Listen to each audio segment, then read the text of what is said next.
नमस्ते, मैं विक्रांत रंजन और आप देख रहे हैं दी लल्लन टॉक शो में आज हम बात करेंगे बकरीद को लेकर।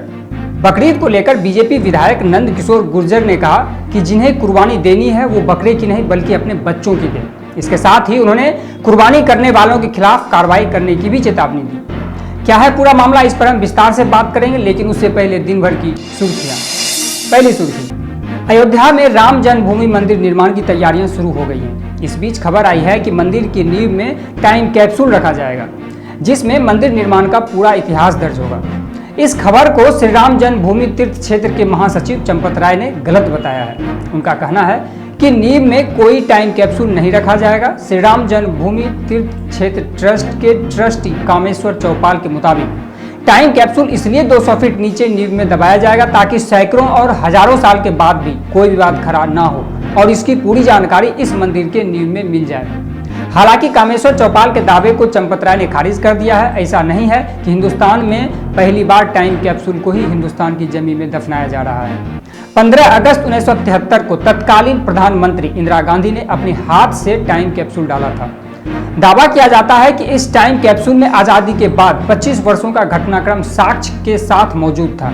हालांकि तब सरकार के इस फैसले पर काफी विवाद भी हुआ था और अब विवाद हो रहा है।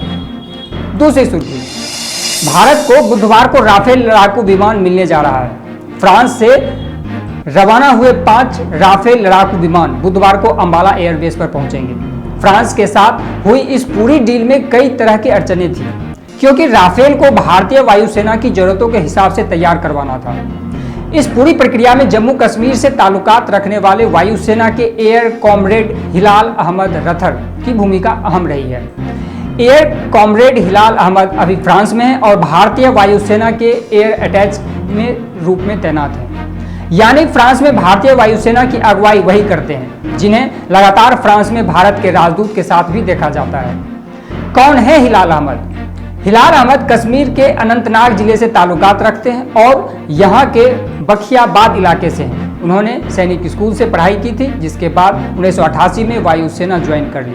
उनकी शुरुआत एक फ्लाइट लेफ्टिनेंट से हुई और अब वो एक एयर कॉमरेड हैं। राफेल की सही वक्त पर डिलीवरी, भारत की जरूरतों का ध्यान रखना एयर कॉमरेड हिलाल अहमद के लिए यह एक बहुत बड़ी जिम्मेदारी थी, जिन्हें उन्होंने बखूबी निभाया। हिलाल को एनडीए में स्क्वाड ऑफ ऑनर का खिताब भी मिला हुआ है।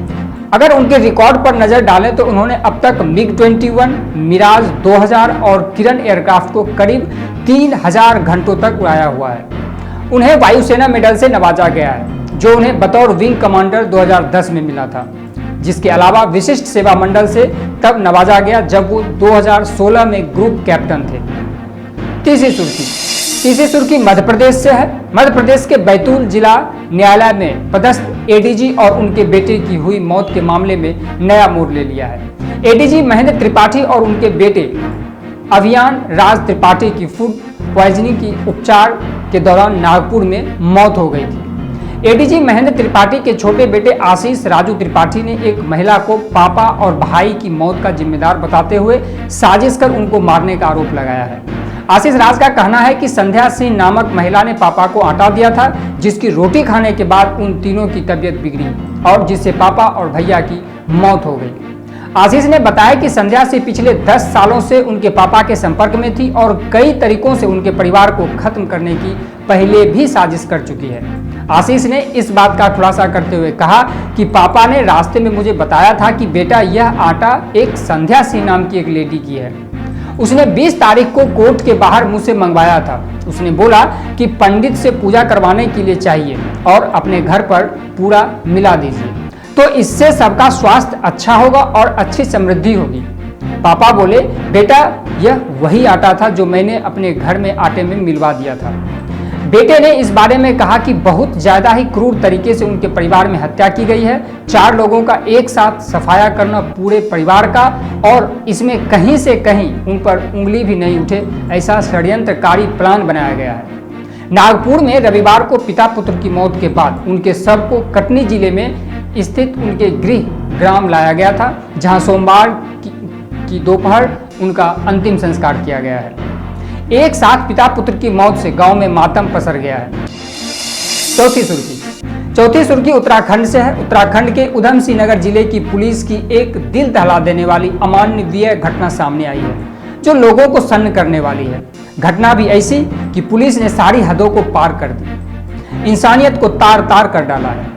उत्तराखंड पुलिस को एक तरफ मित्र पुलिस कहा जाता है, तो वहीं दूसरी तरफ उत्तराखंड पुलिस का एक ऐसा रूप सामने आया है जिसकी कल्पना भी नहीं की जा सकती।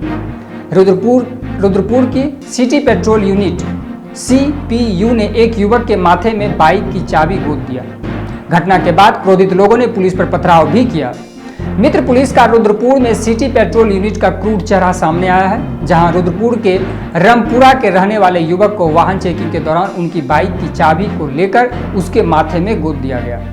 इस घटना से हंगामा मचा तो स्थानीय विधायक राजकुमार ठकराल पहुंचे और CPU को रुद्र रूप से हटाने की मांग करने लगे, क्योंकि इस तरह की क्रूरता की तस्वीरें आज तक कभी नहीं आई, जो तस्वीरें आज CPU के द्वारा रुद्रपुर शहर में आई है। घटना के बाद कोतवाली में भीड़ जमा हो गई, जिसके बाद जमा भीड़ ने पुलिस थाने में पथराव भी किया। हालांकि अभी पुलिस इस मामले की जांच होने की बात कहकर अपना पल्ला झाड़ रही है।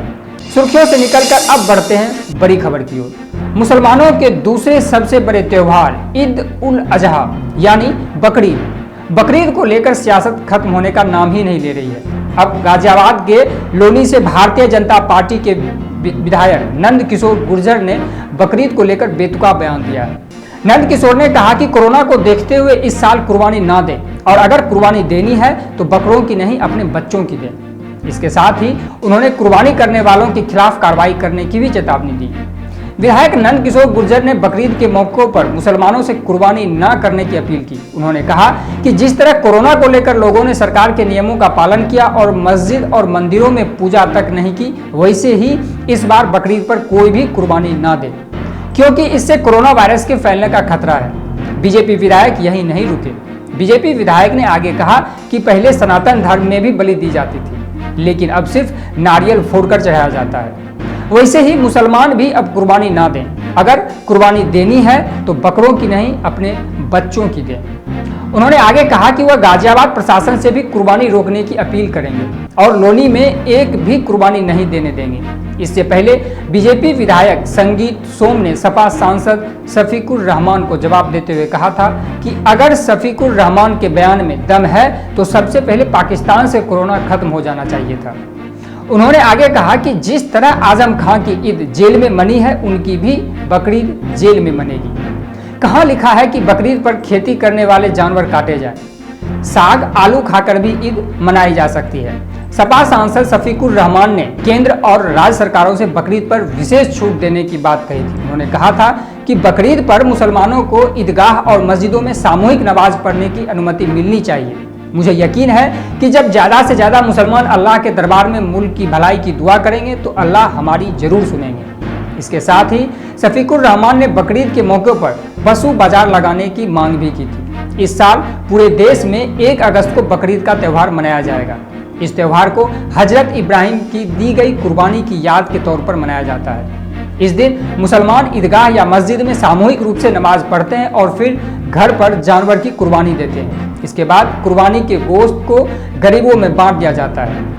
ईद की तरह बकरीद का त्यौहार भी 3 दिन तक मनाया जाता है। भारतीय संविधान बकरीद को मौके पर कुर्बानी की इजाजत देता है। भारतीय संविधान के अनुच्छेद 25 ने धार्मिक परंपराओं को निर्बाध रूप से मानने की गारंटी दी है। इसी के आधार पर सुप्रीम कोर्ट ने 2015 और 2016 में बकरीद के मौकों पर कुर्बानी को रोकने के लिए दाखिल की गई याचिका पर विचार करने से इनकार कर दिया था। हम आशा करते हैं आपको हमारा यह वीडियो पसंद आया होगा। अगर आप ये वीडियो फेसबुक पर देख रहे हैं तो आप हमारे फेसबुक पेज दी लल्लन टॉक शो को लाइक कर दें। अगर आप ये वीडियो यूट्यूब पर देख रहे हैं तो आप हमारे यूट्यूब चैनल दी लल्लन टॉक शो को सब्सक्राइब करना ना भूलें और साथ ही साथ बेल का आइकन भी दबा दीजिए, ताकि जब भी कोई नया वीडियो अपलोड करे तो इसका नोटिफिकेशन आप तक पहुंचता रहे, वो भी सबसे पहले। आज के दी लल्लन टॉक शो में इतना ही। धन्यवाद।